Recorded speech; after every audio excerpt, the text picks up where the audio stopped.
Welcome back to the next video, my friends. Today we're going to continue with the upper legs, and the main thing that I want to capture here again is the silhouette, because the silhouette is going to allow us to generate all of this like a very loose pants and make sure that we're getting a nice proportion. So one of the main muscles that we're going to see here on the upper legs are, of course, the quad muscles. So the quad muscle originates on the iliac spines. It actually originates on the lower iliac spine, but we're going to take the upper one as a like a checkpoint, and we're going to start adding this sort of like a drop shape going down into the leg. The interesting thing about the quad muscles is that they are very, very big. They're made out of, as the name implies, 4 different heads, but very similarly to what we have on the tricep, we only see 3 of them. We see the vastus lateralis, vastus or rectus femoris, and vastus medialis. Those are the 3 main heads that we see here for the quad muscles. So it's kind of, again, like a teardrop shape, and you're going to see a little bit of volume on this side right here and a little bit of volume here on the inside of the legs.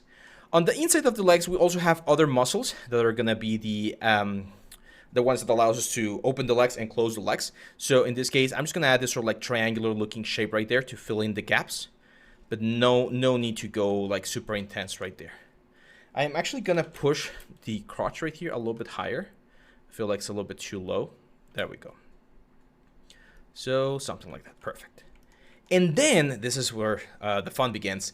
On the side of the legs, we have something very cool. I always like to teach this analogy. So I'm not a huge fan of baseball, but if you guys have seen a baseball glove, you know that we have the fingers, the net, and then the thumb, right? And all of this is the glove that you use to catch the ball. Well, something very similar happens on the distribution of muscles on our leg. We got the main femur bone right here on the center, and we're going to have the glute right here, which we already created. We're going to have another glute right here. This is the major or the minor glutes. This is the maximum one. And then on the front side, we have something called the extensor fascia lata. I always say latte like a, like a freaking Starbucks coffee. It's extensor fascia lata. And this is a very interesting muscle, or tensor fascia lata, that allows us to keep all of our muscles in the leg like compressed and like together. So you can see, look at that. That's the glove that I was mentioning of the baseball glove. So we got the big fingers right here, the net, and then the extensor fascia lata. So these muscles are going to be visible right here, and especially in male characters, you do get to see the little bump of the femur, but instead of seeing it like a bump, you actually see it like a dip.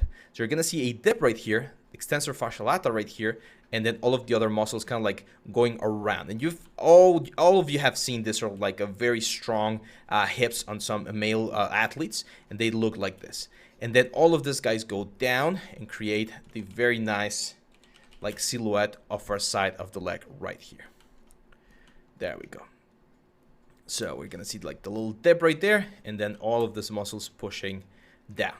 On the front side, or on the side view rather, we're gonna see the main mass of the muscle pushing forward. This is very important because there's always a balance that we have on all of our characters. Let me hide the legs. So when we see the character right here, you know that we're gonna see things pushing in and out, especially like on this one right here. So you can see how the legs kind of like tilted forward a little bit, and then we have the lower leg tilted backward. Okay, so I'm gonna use my trim dynamic here to polish this a little bit to create like the profile of the leg, and you can see how it's very straight on the back and very curved on the front.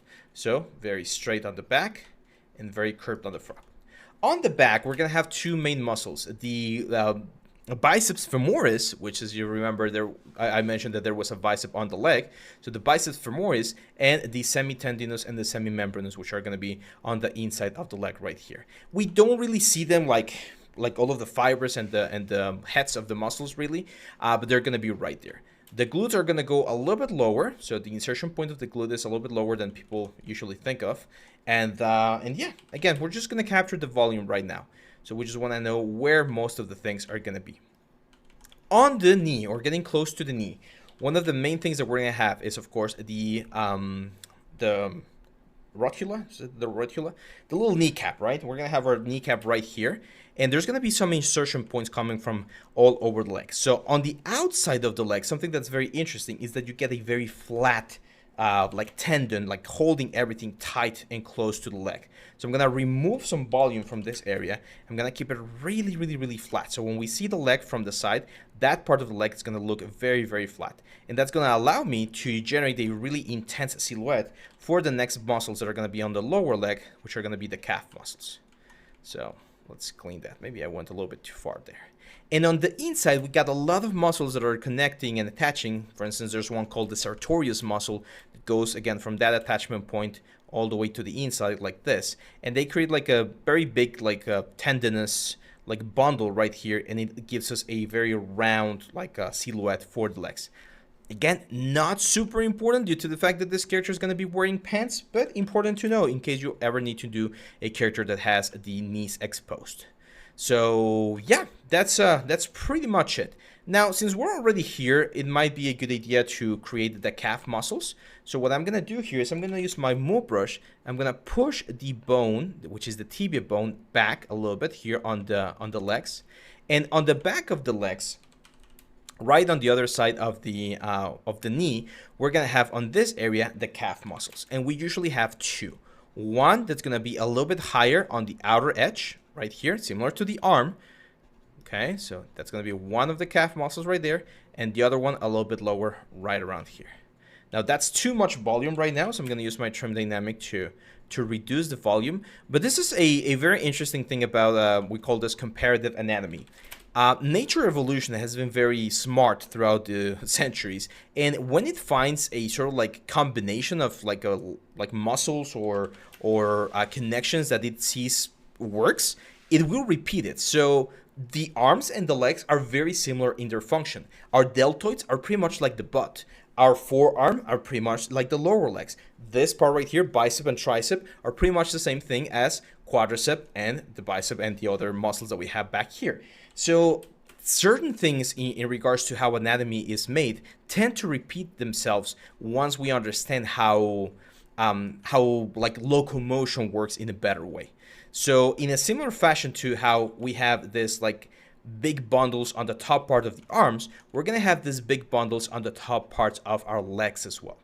And then as we keep moving towards the feet, these bundles are gonna become thinner and thinner, and we're gonna get this very like bony like section on the ankle. The ankle is gonna have two bones, very similar to how we have it on the on the wrist. And here I am going to exaggerate things a little bit more because you can see on our character that he does have this very stylized feet. So I'm going to push this in. There we go. To create this sort of like stylized anime-ish like a feet. Oh, let's go trim dynamic again. There we go.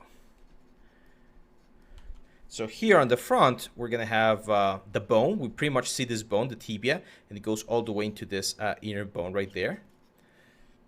And you can pretty much see the triangular looking shape that we generate on the sheen. So you can see me here, I'm just using clay buildup and train dynamic. We haven't really changed brushes. We are going to be exploring a lot more like tools here inside of ZBrush. I know so far it's been very heavy on anatomy, but I really need to teach you this anatomy portion, or otherwise we're not going to be able to get a good result at the end. Let's push the calves right here. Usually the calves are aligned to the butt. So as you can see, I'm pushing the intensity of the calves right there. And over here on the back, you're usually going to have this sort of like pit on the back here. You're going to have one tendon going like this and another one going like that. Again, we'll probably polish this depending on whether we need it or not. But this is going to give us a general idea of how the muscles are oriented on the legs of our character. And as you can see, with this, we pretty much have captured the whole shape for our friend right here. Some people like to make the quads a little bit more intense. Here, one thing that I am definitely going to do is I'm going to push the knee out a little bit to create like a sharp like division. Make sure that the silhouette looks nice. So you're usually going to have, especially again in stylized characters, like the knee pushing out. It's kind of like a triangular looking shape, very similar to what we have on the elbow. So something like that. Again, usually the lower legs are going to be a little bit longer than the upper legs. So I'm going to push the knees just a slightly higher. And this is a good moment to see whether or not this character is working. So remember our little like guides right here? Let's turn them on and let's see how this is looking. So the first thing I notice is that in general, I think everything is looking fine. However, I do feel like the legs are a little bit short. So this is supposed to be the navel, right? So what I'm going to do is I'm going to push the whole torso up a little bit. Okay. You can see that the head got like moved as well. So if we grab this, guys, push them to the head, there we go. So as you can see, we need to push. Let's get rid of the dynamic. You can press a spacebar and then control and click on the dynamic button so that you can make the brush a little bit bigger. And I'm gonna push this just a tad bit up to adjust proportions and make sure that he doesn't look too short on the legs. Of course, these legs are not going to be the final ones. We're going to replace them with proper feet later on. But this looks way, way better. Usually the crotch will fall a little bit lower than other parts of the carriage. So we got 1, 2, 3, 4, 5, 6, 7, 8, 9. Perfect. This to me looks good. I'm going to get rid of this, guys. And one thing we can do just to start cleaning things a little bit, for instance, we can go here to the feet. When we see the feet from the side, we should be able to see like the feet doing this sort of thing. And we're gonna create like the very basic like pizza box or pizza slice shape here on the feet, just to get an idea of how they're gonna look. Let's push the heel back. There we go. That's a lot better. And this is also gonna allow us to visualize the proportions of the character a little bit better. So this right now, it should look pretty much like an action figure. And again, proportion wise, it should be looking very, very close to what we have on the concept. If you feel like it's looking a little bit tall or short or something, just move it around. Again, use your guides and try to figure out where we're like changing certain things. But so far, I think we're in a good position. It's 9 heads. I still feel like the head might be a little bit too big. So I'm going to make the head a little bit smaller. It's going to allow me to push things a little bit higher as well. And yeah, of course, the hands need some fixing as well. Let's make them a little bit smaller so they don't occupy too much space yet. And we get this very, very nice blocking of our character. So, well, this is no longer a blocking. This is like the base mesh, like a very good final base mesh to get an idea of how the character is looking. So I'm going to stop the video right here, guys. Again, I think we're in a good position, especially compared to the first one that we had. That one looked very, very weird. But now this, as you can see, we've chiseled out and we generated all of this mesh in a way, way nicer approach. Or we have a way nicer approach for the whole thing. There's still a couple of adjustments we got to do. For instance, here I think the elbow was a little bit too low.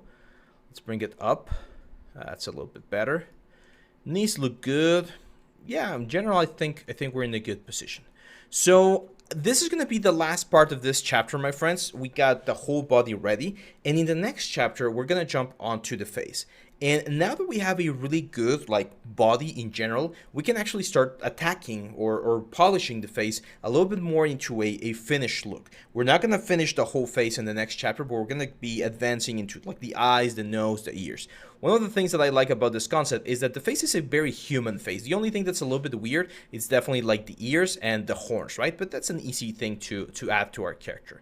So yeah, that's pretty much it for now, my friends. And make sure to get to this point. Please do not move forward until you're completely satisfied with a good proportion here for your character. Because if you move forward and things are not perfect, then it's going to be even more work to try to fix them later on down the line. So yeah, that's it for this one, my friends. I'll see you back on the next one. Bye-bye.